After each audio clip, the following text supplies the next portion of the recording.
창세기 16장 1절에서 6절. 오늘 본문은 아브라함의 첩 하갈의 잉태 및 사라와 하갈의 갈등에 관한 내용입니다.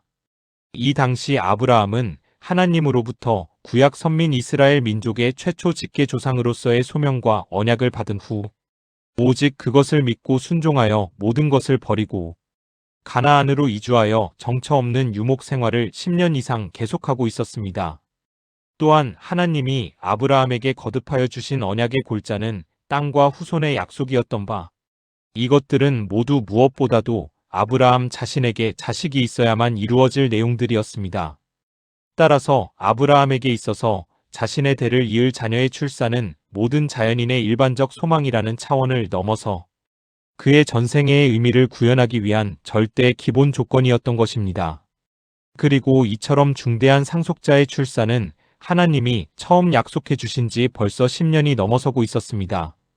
그 열망이 컸던 만큼 그것은 너무나 오래고 힘든 기다림이었을 것입니다.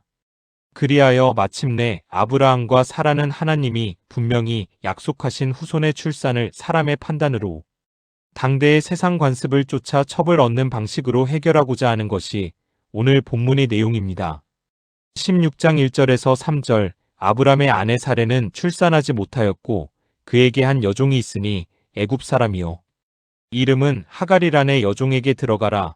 내가 혹 그로 말미암아 자녀를 얻을까 하노라. 아브라함에게 첩으로 준 때는 아브라함이 가나안 땅에 거주한 지 10년 후였더라. 본문은 아브라함이 하갈을 첩으로 취하는 내용입니다. 출산하지 못하였고에서 히브리어 원어는 부정의 뜻을 가진 로가 사용되었는데 이는 지속적인 부정의 뜻을 가진다고 합니다. 이처럼 지속적인 부정어가 사용된 것은 사라나 아브라함이 하나님께서 약속하신 아들이 태어나기를 기다렸지만 여전히 아들을 갖지 못한 현실에 대해 깊은 좌절감을 가졌음을 잘 보여주고 있는 것입니다. 아마도 사라 입장에서도 10년을 기다리면서 점차 늙어가는 자신을 보면서 조바심을 났을 것입니다. 하갈은 도망자란 의미를 지니고 있다고 합니다. 이는 하갈이 애굽에서 도망쳐왔기 때문에 붙여진 이름이라 볼 수도 있으나 후에 하갈이 사라의 학대를 피하여 도망하였으므로 6절 생긴 이름으로 보는 것이 더 합당한 듯합니다.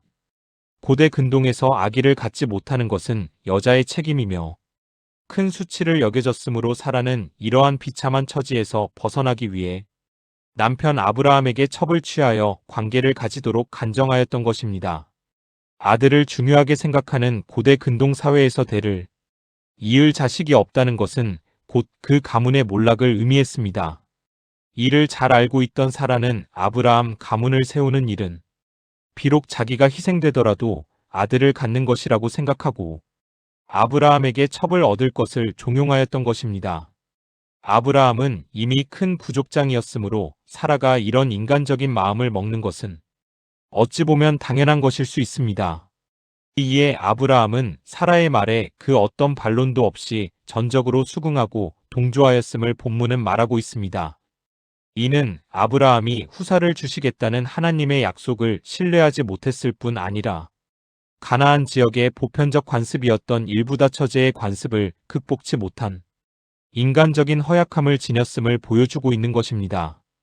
또한 10이란 숫자는 히브리 사람들에게 온전함을 뜻하는 수였기 때문에 10년의 기간 끝에 하갈을 취한 것은 아브라함과 사라가 자기들이 인간적으로 인내하고 기다릴 수 있는 노력을 다했다고 생각했다는 것을 본문은 말하고 있는 것입니다.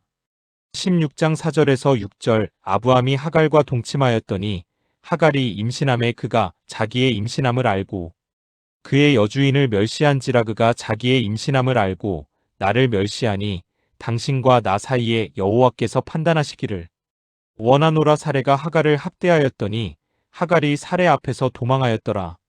본문은 사레와 하갈의 갈등에 대한 내용입니다. 본문에서 동침하였다에 사용된 보는 들어가다란 의미가 있다고 합니다. 이는 단순히 한두 번 같이 잠을 잔 정도가 아니라 생활을 같이 했다는 의미입니다. 하갈이 여주인 사라를 멸시하였던 이면적 이유도 이와 같이 아브라함이 하갈을 가까이 함으로써 하갈이 아브라함의 사랑이 자신에게로 기울어졌다고 생각하고 교만해졌기 때문이었을 것입니다. 그리고 하갈은 자식을 갖지 못하는 것이 큰 수치였던 당시 시대적 분위기에 편승하여 임신한 자신이 여주인보다 하나님으로부터 월등한 축복을 받았으며 남편 아브라함도 자신을 더 사랑한다고 생각하고 여주인을 가볍게 여겼을 것입니다.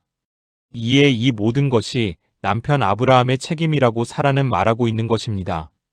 사라는 가장 먼저 자신을 통하여 약속의 후사가 태어날 것을 믿지 못하고 인간적인 방법으로 문제를 해결하기 위해 여종 하갈을 아브라함에게 추천하였고 다음으로 하갈의 멸시를 받자 아브라함에게 모든 책임을 전가하면서 하나님의 이름을 망명되게 사용하고 있으면 마지막으로는 하갈을 혹독하게 학대하여 하갈을 가출하게 했던 것입니다.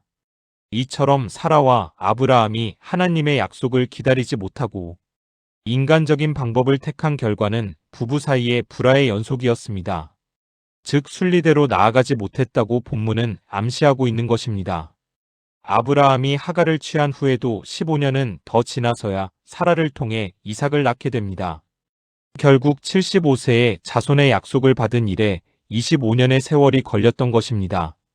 대개 하나님께서 주시는 약속에는 사람이 버티기 쉽지 않은 시간이 걸리는 경우가 많습니다. 이와 같은 기간은 내 힘이나 능력으로 살 수 없음을 깨닫는 기간이며 하나님께서 우리의 능력이 되심을 고백하는 기간이기도 한 것입니다. 자신의 힘으로는 안 되지만 하나님의 능력으로는 가능하다는 것을 깨달은 이들은 이제 자신의 부족함이나 다른 사람의 강함에 좌우되지 않고 하나님의 약속과 함께 살아갈 수 있을 것입니다. 오늘 본문에 대해 바울은 갈라디아서 4장 22절에서 23절 기록된 바 아브라함이 두 아들이 있으니 하나는 계집종에게서 하나는 자유하는 여자에게서 낳다 하였으나 계집종에게서는 육체를 따라 낳고 자유하는 여자에게서는 약속으로 말미암았느니라라고 말했습니다. 이는 인간의 힘을 의지하여 행복에 이르려 하는 자들과 오직 하나님의 은혜로만 행복의 근원을 삼으려는 자들과의 차이점을 이야기하고 있는 것입니다. 그러나 하나님의 은혜로 행복의 근원을 찾으려고 한다면 우선 인간적인 생각과 자신의 힘과 의지를 내려놓아야 할 것입니다. 아브라함과 사라는 그 기간이 무려 25년이 걸린 것입니다.